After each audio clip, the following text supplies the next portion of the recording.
Muy buenos días, queridos hermanos, amigos que están en sintonía de este estudio bíblico. En el día de hoy, 16, ¿verdad? De agosto, ya mitad del año, del mes de agosto, y vamos para fondo con esto. Y bueno, en los últimos tiempos, una de las grandes señales que habla la Biblia de los últimos tiempos, que eso es escatología, es que los días serán acortados. Pero hay que entender que los días serán acortados cuando el pueblo está en inminente peligro, cuando el pueblo está en riesgo. Es importante saber esto. Si los días serán acortados para evitar que sean largos. Bueno, todos a veces consideramos que los días son muy cortos, que no hay tiempo, pero regularmente 24 horas que son marcados por un día, regularmente son 24 horas que son largas, ¿verdad? 60 minutos cada hora. Eso es un tiempo bien largo en el cual mucha gente dice que no tiene tiempo.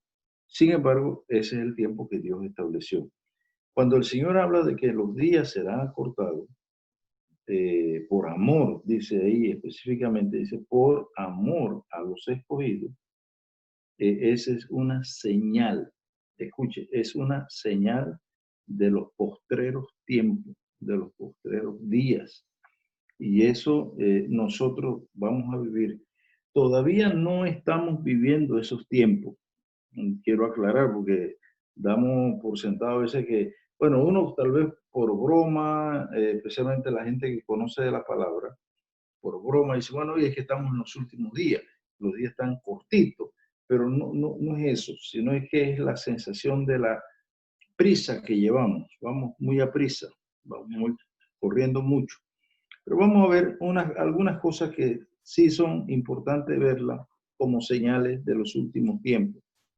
¿Ve? Entonces, el fin del siglo, no de este siglo, el fin, cuando la Biblia habla del siglo, no tenemos que necesariamente tiene que ser el siglo que nosotros estamos viviendo, porque ese siglo, en la expresión bíblica, ya ese siglo se cumplió. Estamos hablando de un término, de un espacio.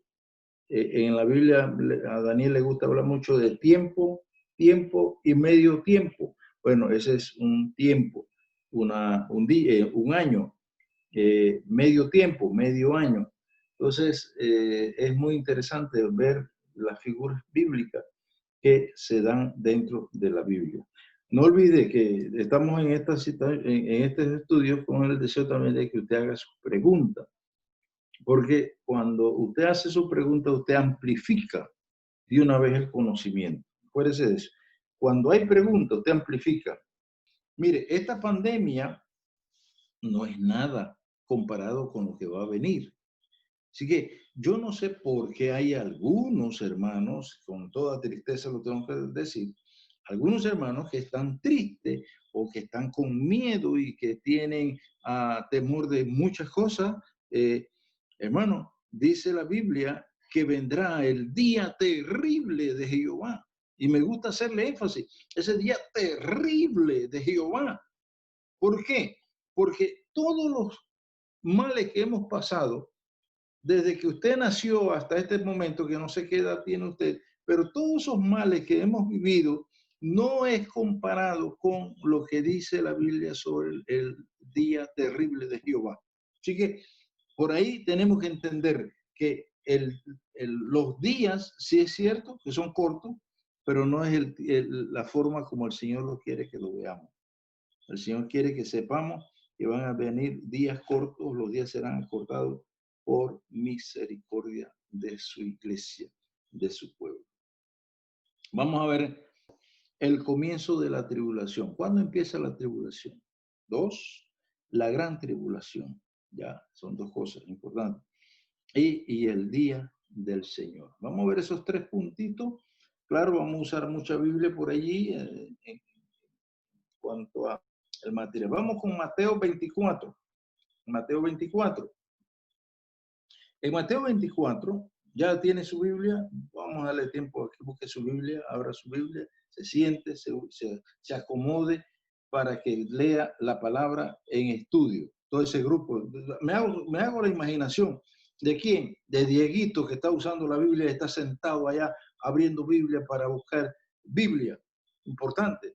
De Allison, que está allá en casa con toda su familia, abriendo Biblia para buscar Biblia, porque yo sé quiénes son la gente que lee Biblia, yo sé quiénes son la gente que lee palabras para tener preguntas y poder compartir de esa palabra. Por lo menos veo a Celine buscando Biblia para leer. Eso es importante, importante, hermano, que nosotros sepamos que en la Biblia, si usted no busca la Biblia para leer en un estudio, usted no va a aprender, no puede aprender.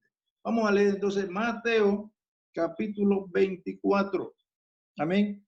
Mateo 24, del 6 al 14, vamos a leer ese pasaje. Ahí está lo que es el inicio de lo que es la tribulación. Mateo 6, 24, 6. Y oiréis de guerra. Amén.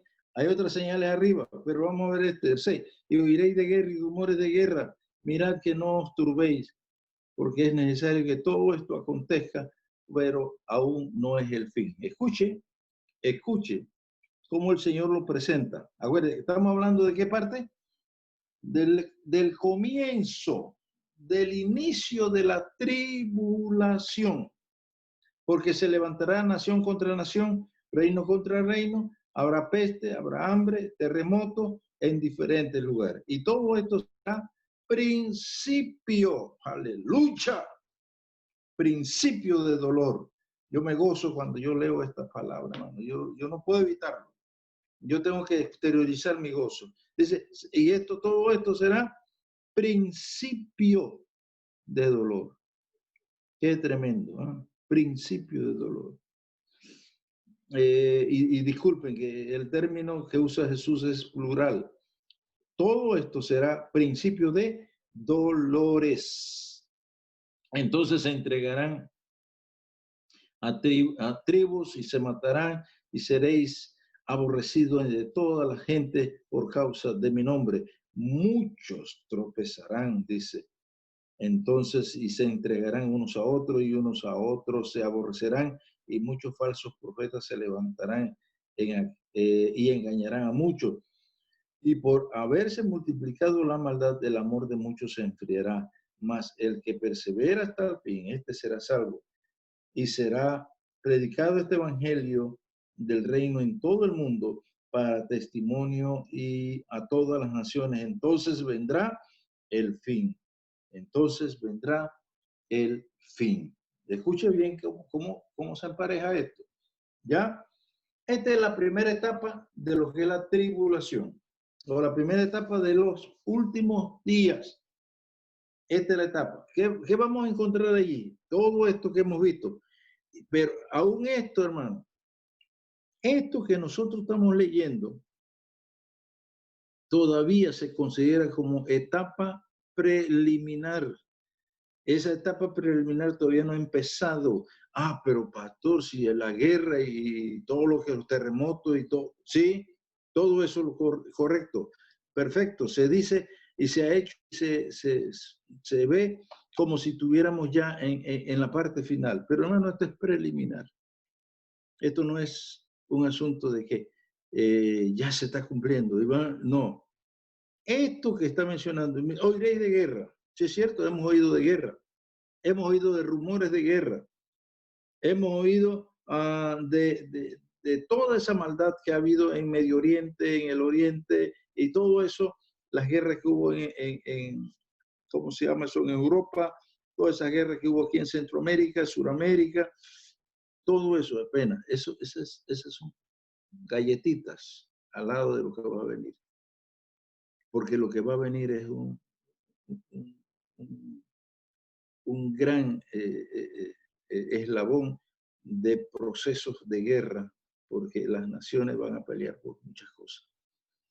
Mire, si hubo guerra por el petróleo, que no se come ni se toma, Pero sí se puede acumular dinero y se acumula y se acumula. Sí, si hubo guerra por eso, imagínense cuánto va a haber de guerra por la comida, la bebida. ¿Saben la cantidad de países que no tienen agua y que son países totalmente atrincherados en armas, preparados para buscar el agua donde sea? Si tienen que venir aquí a Chiriquí, llevarse todo el agua del río David y el agua del río no sé dónde y el agua del río Chiriquí, del río de todos los ríos, lo van a hacer. Ellos no van a pedir permiso porque tienen las armas en sus manos. Entonces, hermano, es que las guerras todavía no se han dado por lo que realmente es. ¿Por qué? Porque esta va a ser guerra de sobrevivencia. Porque van a venir a buscar agua a nuestros países. Eso es todo. ¿Ve? Entonces, qué importante saber esto. ¿Por qué? Porque estas guerras que usted ha visto, estas guerras han sido pasajeras. Fueron una guerra de 6 días, una guerra de 3 meses, una guerra corta. Pero va a venir lo que es guerra. Oiréis de guerra y rumores de guerra. Y aquí importante, miren, y todavía lo hace, la advertencia la hace el Señor. Mirad que nadie mirad que no os turbéis, porque es necesario que todo esto acontezca, pero aún no es el fin. ¿Ve? Entonces, cuando venga el fin, la gente va a pelear por su alimentación. Perfecto. Hay lugares, hermano, que no produce nada. Aquí creo que uno de los únicos países que está produciendo en medio del desierto es Israel. Y creo que algunos países latinos están aprovechando y están aprendiendo de este proceso. Pero la realidad es que va a venir la época donde no va a haber comida en muchos países. Muchos países, hermano. La gente se ha olvidado del campo y han descuidado la parte alimentaria. Yo espero que nunca pase eso aquí en Panamá. Yo pensé que esto se iba a acabar por 10 años atrás, 15 años atrás, cuando vino un gobierno que descuidó por completo nuestro agro. Ellos preferían traer alimento procesado de otros países. Bueno, no es rentable, no es sabio para ningún gobierno promover la exportación de alimentos que se pueden dar en el país. Importante eso. ¿Por qué? Porque en Panamá hay suficiente tierra todavía para sembrar, hay suficiente agua para poder cosecharla y nosotros tenemos que aprender a hacer eso. ¿Por qué? Porque estamos hablando de los postreros días. ¿Qué va a pasar, hermano, en 50 años? 50 años. ¿Qué va a pasar con el agua en todo el mundo? ¿Qué va a pasar con el alimento, los alimentos en 50 o 60 años, 70 años? Bueno, esto va a ser un desastre. Esto va a ser un desastre. Y esto no podemos ignorarlo. Nosotros, la iglesia, claro, la iglesia no puede ignorar eso. Importante, eso está escrito. Tengan cuidado. Porque se levantará nación contra nación y reino contra reino. Y habrá peste, escúcheme eso. Habrá hambre, terremotos en diferentes lugares. Quiero describir esto de pestes. Bueno, nosotros apenas tenemos un evento de pandemia. La pandemia ahorita mismo está declarada para evitar la propagación de esta enfermedad. Pero realmente, hermano, esto es poco para lo que viene. Van a venir enfermedades desconocidas. Nosotros estamos asustados con una pandemia ¿de qué? ¿Cuál es la pandemia que hay? De resfriado. Resfriado. Este es un resfriado. Lo único que es un resfriado mucho más fuerte que el que comúnmente hemos visto. Pero, hermano, vendrá enfermedades, hermano, que se le caerá la piel a las personas. Vendrán enfermedades, hermano, que se le caerán los ojos a la gente.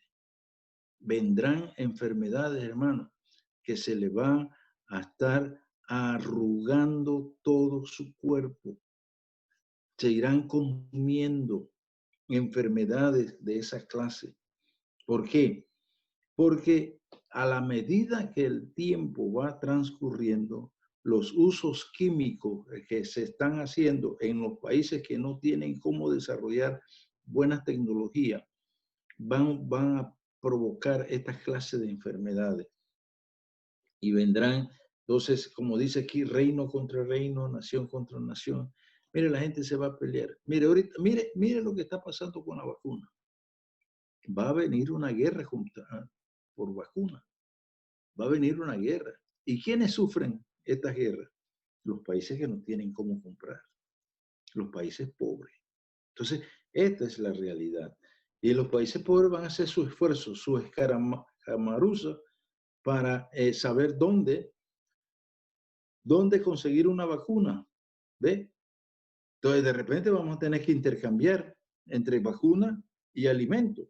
Pero bueno, ahí está el juego de toda la parte. Acuérdense que todo esto que estamos hablando de pretribulación, antes de o el inicio de la gran tribulación. Esto es apenas el inicio de la gran tribulación.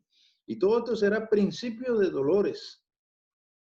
Lo advierte el Señor capítulo 24:8. El 24:8, hermano, debe ser sacado en una lámina bien grande donde diga a sí mismo, como dice allí, todo esto será principio de dolores. Entonces, se entregarán a tribus, dice. Se entregará a tribulación y os matarán y serán aborrecidos todos los gentes por causa de mi nombre. Aquí sí viene entonces la parte esa de que la iglesia va a tener que sufrir por el nombre de Jesús. El nombre de Jesús. El nombre de Jesús tiene que ser proclamado, exaltado, ensalzado. Y aquí entonces van a venir gente que te van a evitar, van a querer que usted no lo haga. No lo haga, hermano. Y la gente va a exigir que usted no haga eso. ¿Ya? No van a querer, no van a querer. Simplemente van a ser perseguidos por hacer eso. ¿Qué va a pasar entonces? Como va a haber una persecución, va a haber una tribulación sobre la iglesia, sobre este tiempo. Entonces, ¿qué va a pasar? Versículo 9, vamos bien. Dijimos, perdón, el versículo 10, ya leímos el 9. Mira lo que dice bien el 9, el 10. Muchos tropezarán entonces y se entregarán unos a otros y unos a otros se aborrecerán. ¿De quién está hablando? ¿De la gente impía? No, no, hermano. No es de la gente impía de lo que está hablando la Biblia. Aquí está hablando de gente como usted y yo. Gente como nuestros hermanos que están ahí en la iglesia, que cantan y alaban al Señor juntos. Habrá gente, hermano, dentro de nuestra iglesia y tenemos que ver, y yo no le puedo decir, y que Dios me guarde de saber de eso. Yo prefiero mejor que uno no sepa de eso. Porque si uno supiera de eso, uno va a hacer una persecución contra la gente y eso no está bien. Pero va a haber gente dentro de la iglesia, hermano, que van a traicionar la fe. Van a traicionar, porque van a llegar el momento cuando viene la barrida a recoger todos los cristianos y aquellos que son gente que han dudado o gente que no tienen fe o gente que han andado siempre endebles, que han andado siempre como personas que no sabían si eran cristianos o no eran cristianos. Bueno, esa gente es la peligrosa. Esa gente que va a decir, no, allá donde vive el pastor, ¿ve? El pastor de la iglesia vive allá, vayan por él. ¿Ve? Entonces es importante tenerlo claro. Porque aquí estamos hablando en tiempos que de la tribulación. Aquí no se ha levantado la iglesia, acuérdese de eso. Aquí no estoy hablando de que ya la iglesia se fue, no, aquí yo estoy hablando como si la iglesia estuviera en medio de la tribulación. ¿Por qué? Porque no hay forma de saber quién es salvo y quién no es salvo en esto. ¿Ve? Porque dice que muchos van a claudicar de su fe. ¿Y dónde la van a hacer? En medio de la tribulación. No hay mejor medición que Dios puede establecer que la tribulación. Es ahí donde usted se da cuenta quiénes son y quiénes no son. Quiénes son verdaderos cristianos, quiénes son aquellos que simplemente llenar un espacio en la iglesia. ¿Cómo será su fe?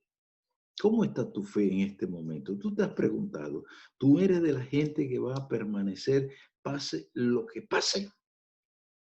¿Tú eres de esa gente? ¿O tú eres de esa gente que estás mirando los toros desde la barrera y a ver si te conviene o no te conviene esto? ¿Qué clase de cristiano eres tú? ¿Qué clase de fe es la tuya? ¿Cómo te encuentras en este momento? Cuando la Biblia dice, muchos tropezarán entonces y se entregarán unos a otros. ¿Tú serás uno de los que entregue o serás uno de los entregados? Amén. ¿Tú serás uno de los que aborreces o uno de los que han sido aborrecidos? Amado hermano, esto es algo serio.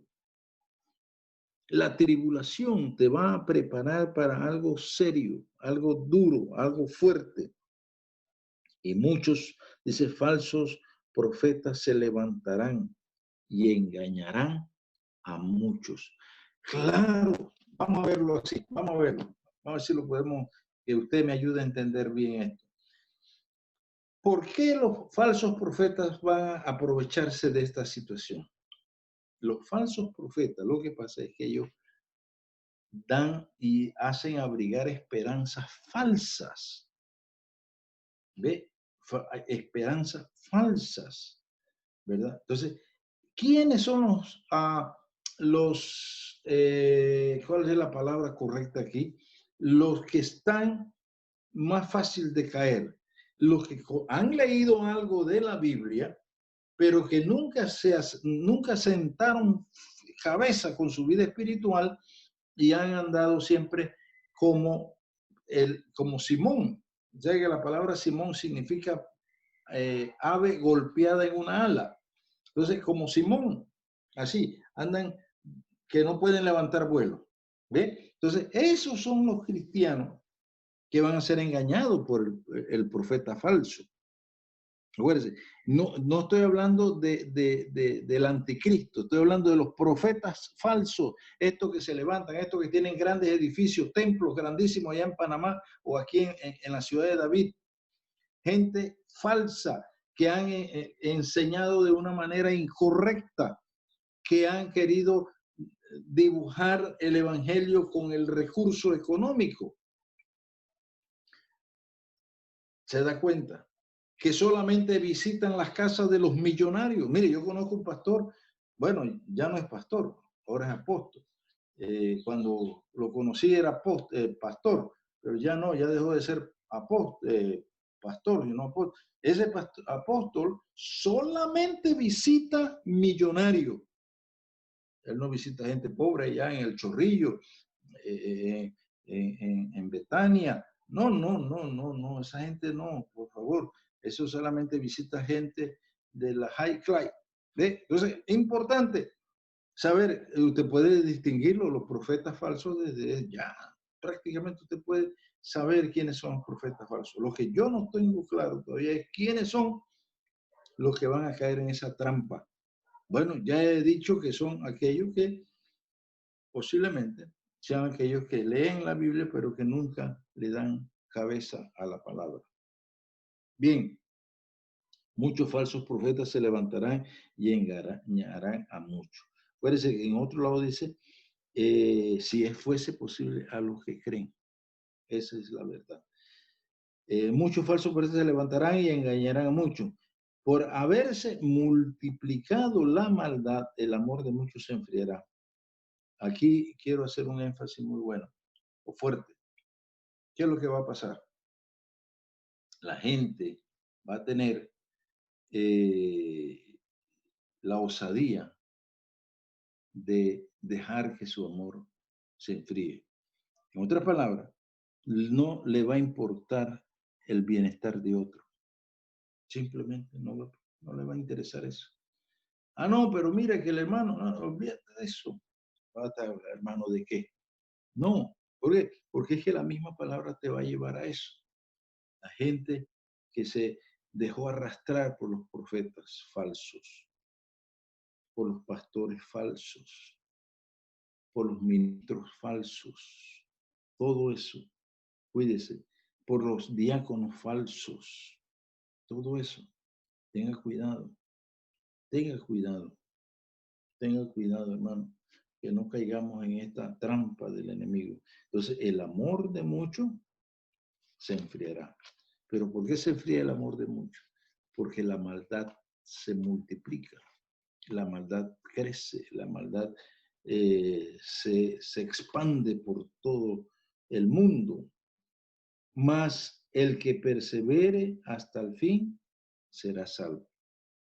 Y esta perseverancia, no sé, bueno, Jesús la puso ahí y eso hay que respetarlo, pero la perseverancia aquí debe ser hasta el final. Usted persevera hasta el final. ¿Ve? Usted persevera hasta el final.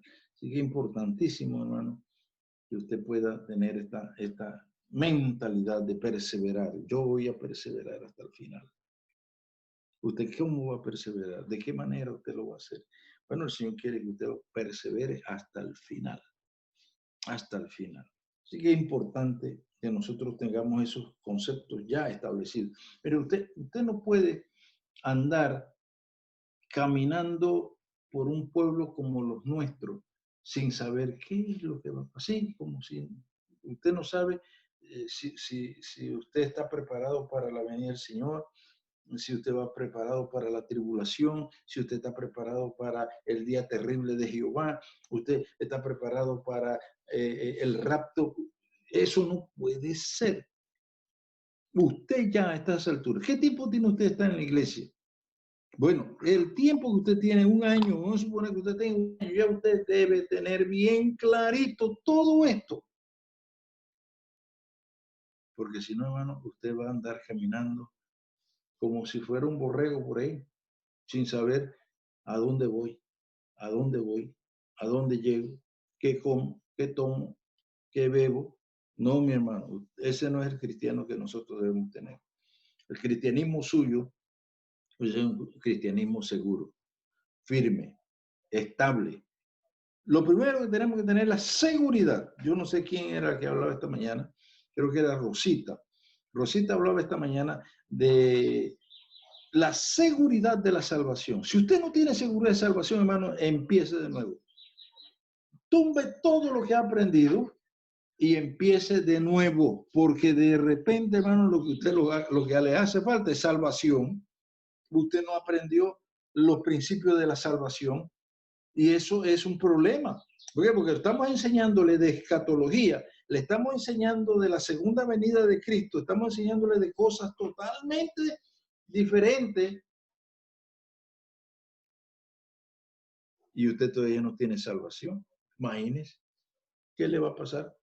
Se va a enredar, se va a quedar, va a perecer todo, todo lo va a perder. Entonces, de repente, yo le quiero exhortar en el nombre del Señor, hágase un escrutinio personal y diga, Señor, ¿cómo está mi vida? De veras, ¿cómo estoy yo? ¿Sabe las veces que yo he hecho mi análisis personal? Las veces que lo he tenido que hacer, hermano, porque yo no puedo andar inseguro en esto. Una vez soñé, estando en el seminario, no sé por qué, pero soñé que el Señor había venido. ¿Y qué ocurre? El sueño me fue, yo me imagino que era como a las 5 de la mañana y yo sé que yo abrí mis ojos, más sin embargo, no podía levantarme. Sin embargo, no podía hablar, no podía hacer nada. Yo estaba despierto y esperando que se movieran. Ya a las 5 de la mañana en el seminario nuestro, donde estudiamos nosotros, pasaban los buses a alta velocidad de Panamá Chorrera.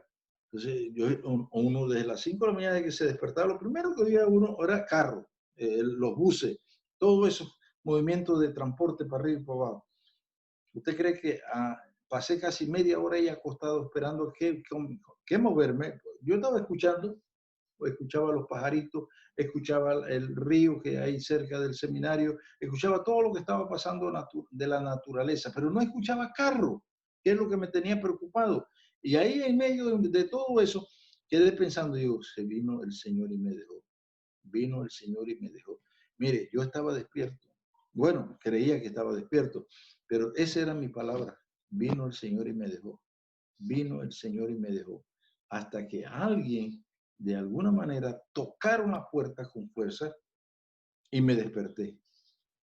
Oiga, mi hermano, desde ese mismo día yo no fui a ningún lado, yo tenía que hacer unos mandados y yo me quedé ahí haciendo mi reflexión. Tengo la seguridad de mi salvación. Porque el soñar que me había quedado, ¿qué implica eso? Que no tenía salvación. ¿Ve? Entonces, yo no puedo jugar con eso.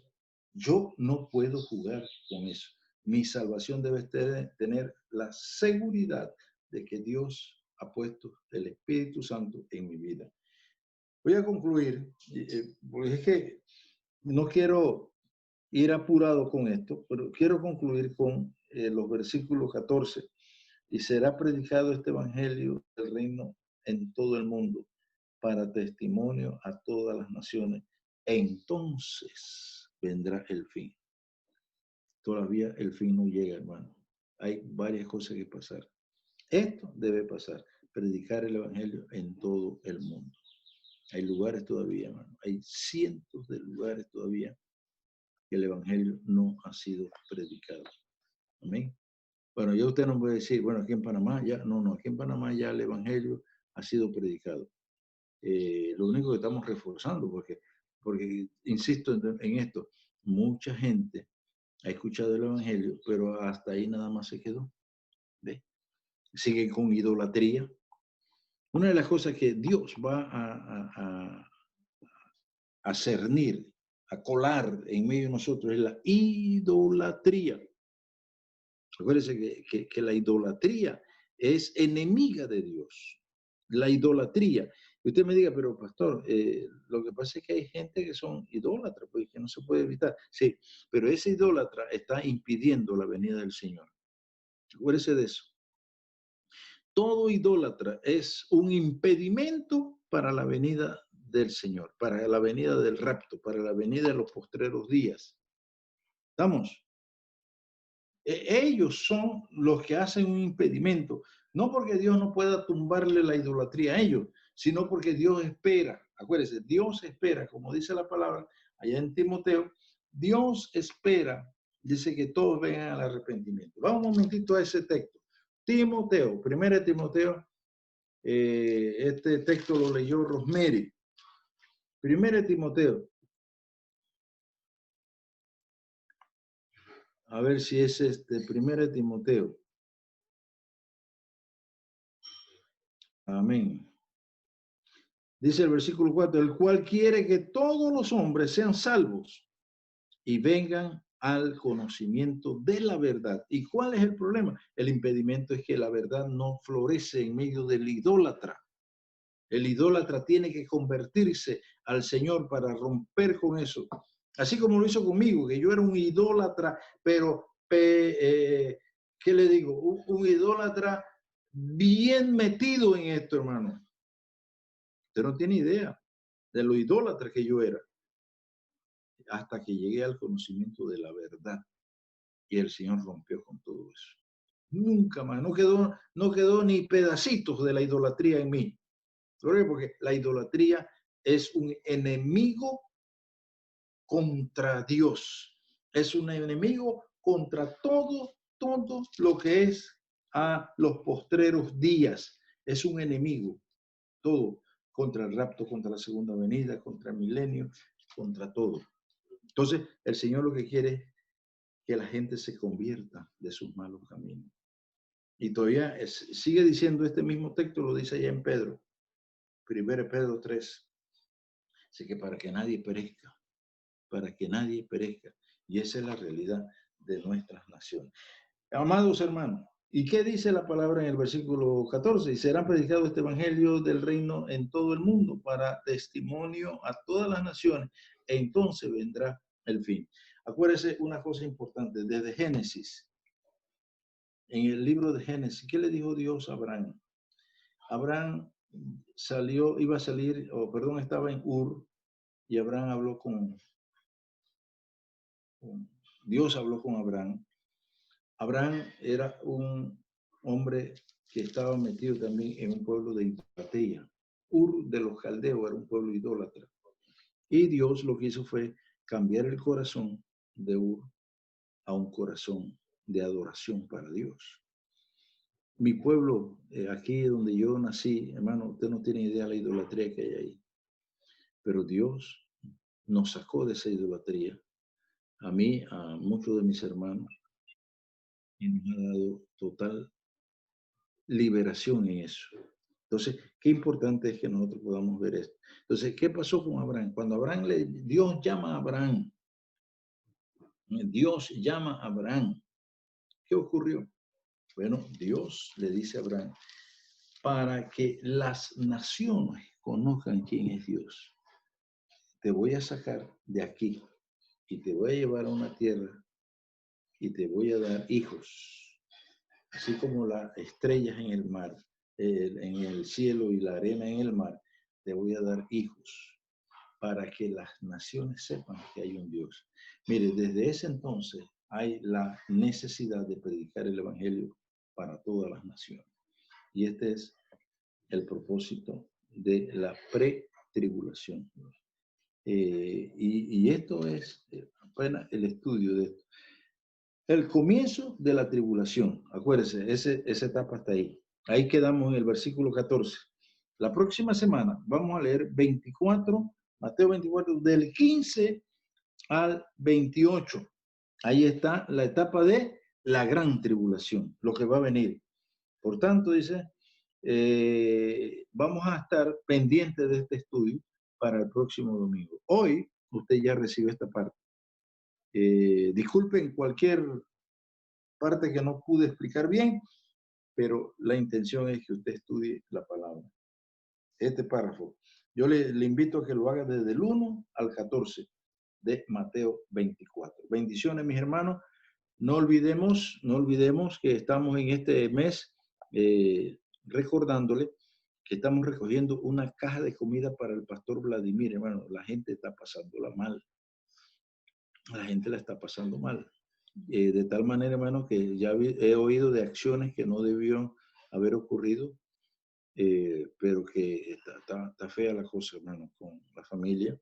Acuérdense que el pastor es un hombre que tiene un impedimento. Su esposa ha tratado pues, de trabajar y todo aquello, pero ustedes saben cómo está esto. Sus niños son niños de 10, 14 y 7 años, creo que son. Así que son niños que están en la etapa de consumir. Yo quiero invitarle, hermano, que todo lo que usted pueda llevar, vamos a poner una caja en el templo mañana lunes, vamos a poner una caja en el templo, ahí en las mesas que podamos poner ahí, para que quede libre. Lo que usted pueda llevar, todos los hermanos que tienen transporte, carro, alguna manera que usted pueda transportarse y dejar algo allá, 5 libras de arroz, un paquete de aceite, lo que usted pueda, hermano. O si usted prefiere dejarlo en dinero, entrégueselo a la hermana Selmira o al joven que está ahí. Usted nada más dígale, entréguele esto al pastor, que esto es para el hermano pastor Vladimir Navarro. Hermano, así podríamos contribuir. Nos tocaba en este mes, o nos toca en el mes de octubre, de agosto, entregarle la caja de comida. Hermano, queremos llevarle una caja de comida que se pueda anotar, que pueda resolver por unos días para la familia pastoral de ahí del hermano Vladimir. Así que en el nombre del Señor, hermano, vamos a orar. Padre, en el nombre de Jesús, que tu palabra sea clara, que tu palabra sea precisa a la vida nuestra, en medio de nuestra necesidad. ¿Qué clase de cristianos somos? Debemos preguntarnos. ¿Qué clase de obreros estamos formando, Señor, en nuestras iglesias? Nos preguntamos cada momento, como pastor me ha preguntado, Señor, cuánta gente está preparada para todo esto que está aconteciendo, Señor.